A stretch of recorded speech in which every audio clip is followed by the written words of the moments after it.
All right, the Royal Rumble has come and gone, and I think that there are 5 new feuds for the WWE coming out of the Royal Rumble.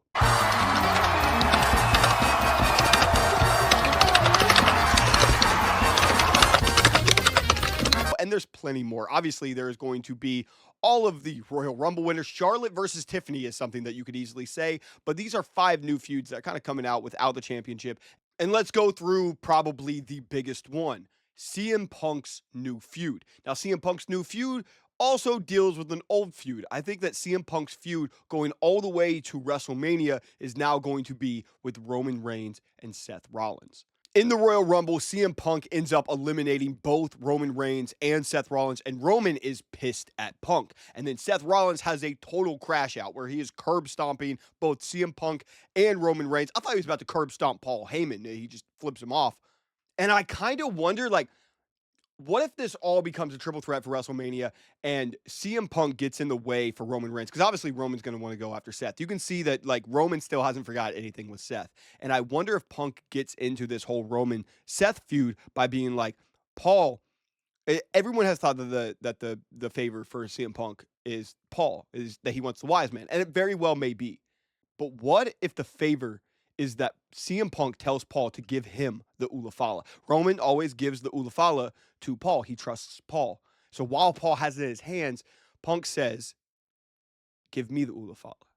And that is going to set Roman Reigns off to an insane degree so that they make it a triple threat, Roman Reigns, Seth Rollins, CM Punk. Seth Rollins is always down to curb stomp CM Punk. And CM Punk, though he's very annoyed with Seth Rollins, will take the main event. I think that's a great main event night one and a total swerve. I've yet to see somebody say that CM Punk wants the Ulafala, which, to be fair, I don't think that he actually wants the Ulafala. I think that he just wants to do that to enrage Roman Reigns so much. The next feud that is coming out of the Royal Rumble is the guy that eliminated CM Punk, Logan Paul. I was genuinely shocked to see that Logan Paul ended up eliminating CM Punk. That was not on my 2025 bingo card. But I think that it's actually much more telling about who he eliminated before that, as he eliminated AJ Styles. AJ had an interview with Kathy Kelly after the Royal Rumble and said that he'll never live down the fact that he was eliminated in the Royal Rumble by Logan Paul. And AJ, I think that this is your WrestleMania match. Logan Paul always gets a big WrestleMania match, and they always pair him up typically with a guy that is very, very trustworthy. AJ Styles is one of the most trustworthy wrestlers to have a great match with.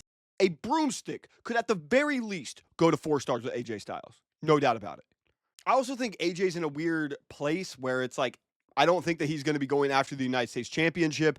Obviously, he's not in the World Championship picture. And I think something like Logan Paul is kind of the perfect big match to give AJ Styles that's kind of just in kind of a waiting period for the next big story. So you don't have to have a major story, but this makes the most sense for WrestleMania to me. And I think that that's going to be Logan Paul's next program.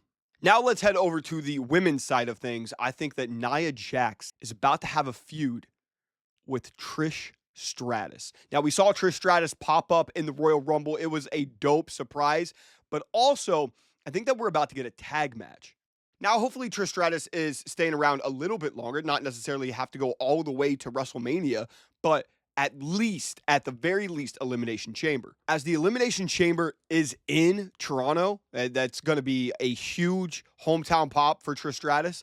And she's always said that she wanted to work with Tiffany Stratton. I was assuming that it was going to be Trish Stratus versus Tiffany Stratton, but I actually think for Elimination Chamber, she's going to team up with Tiffany, and it's going to be Trish and Tiffany versus Nia and Candice. That gives Tiffany Stratton something to do before she goes into her WrestleMania match with Charlotte Flair, which I imagine happens. And Tiffany Stratton kind of gets the dream next couple of months where she works with some of her biggest idols in Trish Stratus and Charlotte Flair.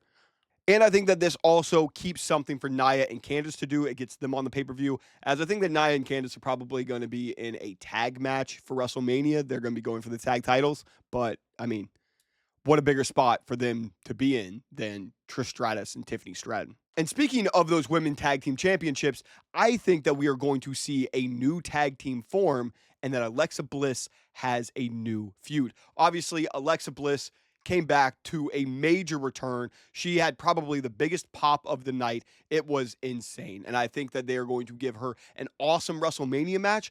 I imagine that we see Alexa Bliss a part of the Wyatt Six story, and that she's going to be teaming up with Nikki Cross, and that they are going to be going against Liv Morgan and Raquel. Of course, we saw Liv Morgan eliminate Alexa Bliss. I don't think that that's a coincidence by any means. I think it's going to be Liv and Raquel versus Alexa and Nikki. I think that it ends up probably at WrestleMania being Liv and Raquel, Alexa and Nikki, and Nia and Candice in a triple threat tag team match for the women's championship. Or they do it on the SmackDown before WrestleMania, but I think that that's going to be the women's tag team champion match. I imagine in between that time, Bianca and Naomi end up losing the titles, and they probably do the split there whenever it's revealed that Jade Cargill was attacked by somebody. I still personally believe it was Naomi. And the final new feud that I want to talk about, of course, there's 70 million new feuds to come out of the Royal Rumble. Specifically, there's the Royal Rumble winner. It's going to be Charlotte Flair versus Tiffany Stratton. I could have added that one in, but I want to talk about the ones that aren't dealing with the championship and obviously the Royal Rumble wins and everything. But I think that we are going to see Drew McIntyre versus Damian Priest as a new feud going forward. Obviously, we saw Damian Priest eliminate Drew McIntyre in the Royal Rumble. Apparently, Drew McIntyre was very pissed about how that elimination happened and somebody having to get their shit in. And there's been reports that Drew McIntyre is getting a nothing match with Damian Priest. I don't know exactly what a nothing match means. I am a little sad that Drew McIntyre isn't getting a bigger moment in 2025 because I thought that he was arguably the best wrestler in all of wrestling, but specifically WWE in 2024. I think that he deserved to be just having the most insane year. And I really like this Bloodline Hunter storyline that they are seemingly just dropping. Maybe they add something in where Drew McIntyre is kind of aligning himself with Jacob Fatu, because we saw Jacob Fatu and Damian Priest go at it. I was so ready for that feud. Damian Priest and Jacob Fatu on SmackDown was so intriguing. So if they drop that to do Drew McIntyre, I'm kind of sad that they just dropped Jacob and Priest. To me, that was a feud that I was so ready to see. But maybe they add Jacob into this story somehow. Maybe it's a triple threat. I don't know. But obviously, I think for WrestleMania, we're going to see Jacob Fatu versus Solo. Or Jacob Fatu is going to be going for the United States Championship. But I'm kind of hoping Jimmy wins that. Those are my 5 big feuds that are going to be coming out of the Royal Rumble that aren't to do with the Royal Rumble winners. What are the feuds that you guys are most excited to see out of the Royal Rumble? I really liked the Royal Rumble. I know the internet's kind of shitting all over it right now. I personally thought it was really, really fun. I loved it. But let me know what you guys felt about this Royal Rumble, and let me know what new feuds you want to see in the WWE. Doses.